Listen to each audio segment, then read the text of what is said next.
ही समान है।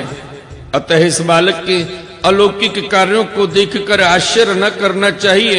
हे गोपों, मुझे स्वयं गर्गाचार्य जी यह आदेश देकर अपने घर चले गए।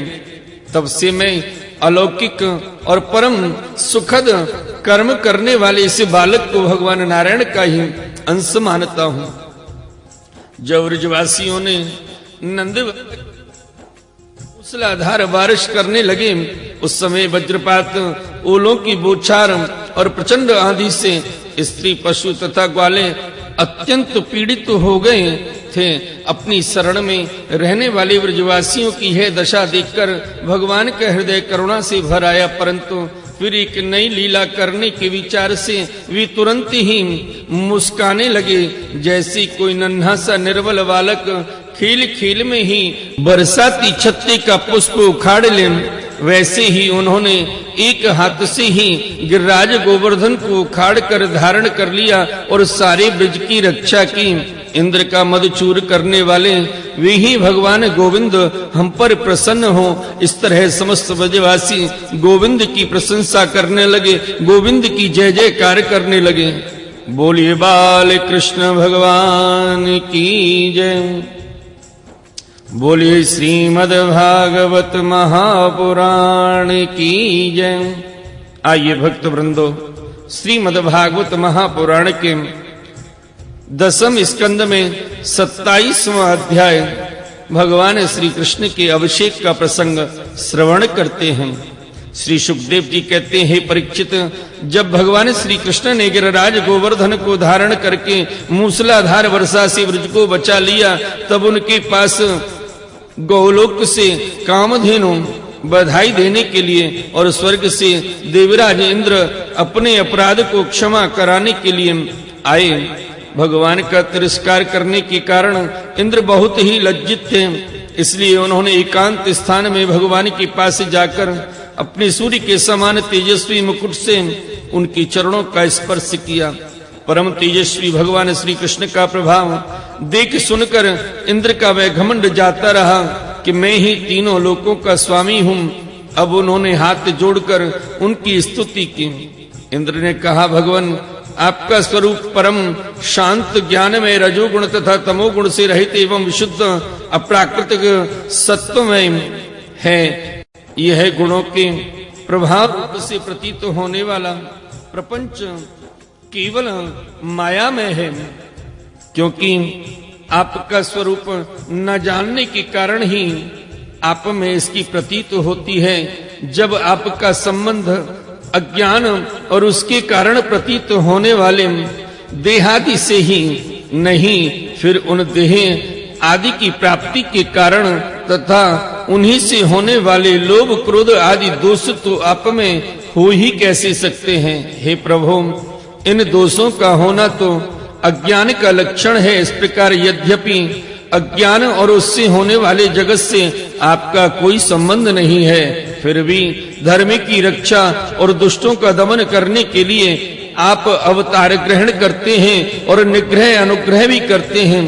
आप जगत के पिता, गुरु और स्वामी हैं। आप जगत का नियंत्रण करने के लिए दंड धारण किए हुए दुस्तर काल हैं। आप अपने भक्तों की लालसा पूर्ण करने के लिए स्वच्छंदता से लीला शरीर प्रकट करते हैं, और जो लोग हमारी तरह अपने को ईश्वर मान बैठते हैं, उनका मान मर्दन करते हुए अनेकों प्रकार की लीला करते हैं। हे प्रभु, जो मेरे जैसे अज्ञानी और अपने को जगत का ईश्वर मानने वाले हैं, वे जब देखते हैं कि बड़े बड़े भय के अवसरों पर भी आप निर्भय रहते हैं, तब वे अपना घमंड छोड़ देते हैं और गर्व रहित होकर संत पुरुषों के द्वारा सेवित भक्ति मार्ग का आश्रय लेकर आपका भजन करते हैं। हे प्रभु, आपकी एक एक चेष्टा दुष्टों के लिए दंड विधान है। हे प्रभु, मैंने ऐश्वर्य के मद से चूर होकर आपका अपराध किया है, क्योंकि मैं आपकी शक्ति और प्रभाव के संबंध में बिल्कुल अनजान था। हे परमेश्वर, आप कृपा करके मुझ मूर्ख अपराधी का यह अपराध क्षमा करें और ऐसी कृपा करें कि मुझे फिर कभी ऐसे दुष्ट अज्ञान का शिकार न होना पड़े।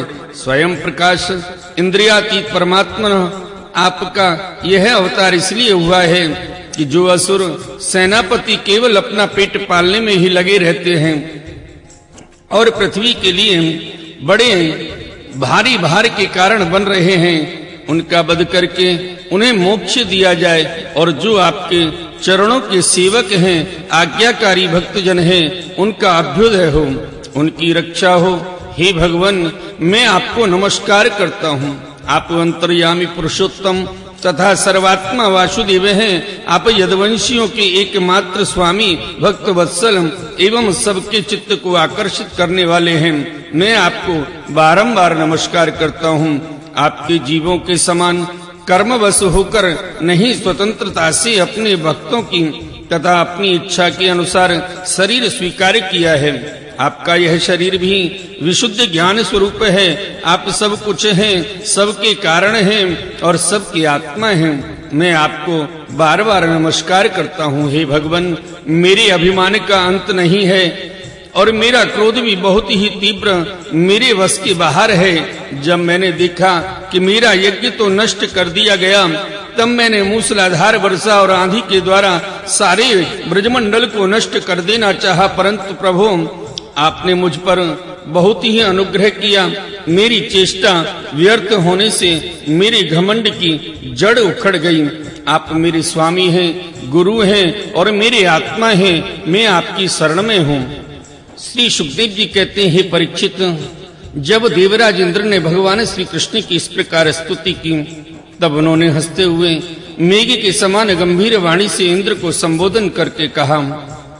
भगवान ने कहा, इंद्र, तुम ऐश्वर्य और धन संपत्ति के मद से पूरे पूरे मतवाले हो रहे थे, इसलिए तुम पर अनुग्रह करके ही मैंने तुम्हारा यज्ञ भंग किया है। यह इसलिए कि अब तुम मुझे नित्य निरंतर स्मरण कर सको। जो ऐश्वर्य और धन संपत्ति के मद से अंधा हो जाता है, वह यह नहीं देखता कि मैं काल रूप परमेश्वर हाथ में दंड लेकर उसके सिर पर सवार हूँ। मैं जिस पर अनुग्रह करना चाहता हूँ उसे ऐश्वर्य भ्रष्ट कर देता हूँ। इंद्र, तुम्हारा मंगल हो। अब तुम अपनी राजधानी अमरावती में जाओ और मेरी आज्ञा का पालन करो। अब कभी घमंड ना करना, नित्य निरंतर मेरी सन्निधि का, मेरी संयोग का अनुभव करते रहना और अपने अधिकार के अनुसार उचित रीति से मर्यादा का पालन करना। हे परीक्षित, भगवान इस प्रकार आज्ञा दे ही रहे थे कि मनस्विनी कामधेनु ने अपनी संतानों के साथ गोप वेशधारी परमेश्वर श्री कृष्ण की वंदना की और उनको संबोधित करते कहा। कामधेनु ने कहा, हे सच्चिदानंद स्वरूप श्री कृष्ण, आप महायोगी हैं, योगेश्वर हैं। आप स्वयं विश्व हैं, विश्व की परम कारण हैं, अच्युत हैं, संपूर्ण विश्व के स्वामी। आपको अपने रक्षक के रूप में प्राप्त कर हम सनाथ हो गए।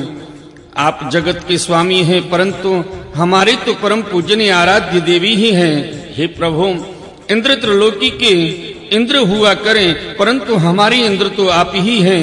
अतः आप ही गौ ब्राह्मण देवता और साधु जनों की रक्षा के लिए हमारे इंद्र बन जाइए। हम गौवे ब्रह्मा जी की प्रेरणा से आपको अपना इंद्र मानकर अभिषेक करेंगे। हे विश्वात्मन, आपने पृथ्वी का भार उतारने के लिए ही अवतार धारण किया है। श्री सुखदेव जी कहते हैं, हे परीक्षित, भगवान श्री कृष्ण से ऐसा कहकर कामधेनु ने अपने दूध से और देव माताओं की प्रेरणा से देवराज इंद्र ने ऐरापत की सूंड के द्वारा लाए हुए आकाश गंगा के जल से देवऋषियों के साथ योधना श्री कृष्ण का अभिषेक किया और उन्हें गोविंद नाम से संबोधित किया। उस समय वहां नारद, तुम्बुरु आदि गंधर्व, विद्याधर, सिद्ध और चारण पहले से ही आ गए थे। वे समस्त संसार के पाप ताप को मिटा देने वाले भगवान के लोकमलापह यश का गान करने लगे और अप्सराएं आनंद से भरकर नृत्य करने लगी। मुख्य मुख्य देवता भगवान की स्तुति करके उन पर नंदनवन के दिव्य पुष्पों की वर्षा करने लगे। तीनों लोकों में परमानंद की बाढ़ आ गई और गौओं के स्तनों से आप ही आप इतना दूध गिरा कि पृथ्वी गीली हो गई। नदियों में विविध रसों की बाढ़ आ गई, वृक्षों से मधुधारा बहने लगी। बिना जोते बोए पृथ्वी में अनेकों प्रकार की औषधियां, अन्न पैदा हो गए। पर्वतों में छिपे हुए मणिमाणिक्य स्वयं ही बाहर निकल आए। हे परीक्षित, भगवान श्री कृष्ण का अभिषेक होने पर जो जीव स्वभाव से ही क्रूर हैं वे भी वैरहीन हो गए, उनमें भी परस्पर मित्रता हो गई। इंद्र ने इस प्रकार गौ और गोकुल के स्वामी श्री गोविंद का अभिषेक किया और उनसे अनुमति प्राप्त होने पर देवता गंधर्व आदि के साथ स्वर्ग की यात्रा की। बोलिए गोविंद भगवान की जय। बोलिए श्रीमद् भागवत महापुराण की जय। आइए भक्त वृंदो, श्रीमद् भागवत महापुराण के 10वें स्कंद में 28वां अध्याय भगवान श्री कृष्ण के द्वारा वरुण लोक से नंद जी को छुड़ाकर लाने का प्रसंग श्रवण करते हैं। श्री सुखदेव जी कहते हैं, परीक्षित, नंद बाबा ने कार्तिक शुक्ला एकादशी का उपवास किया और भगवान की पूजा की तथा उसी दिन रात में द्वादशी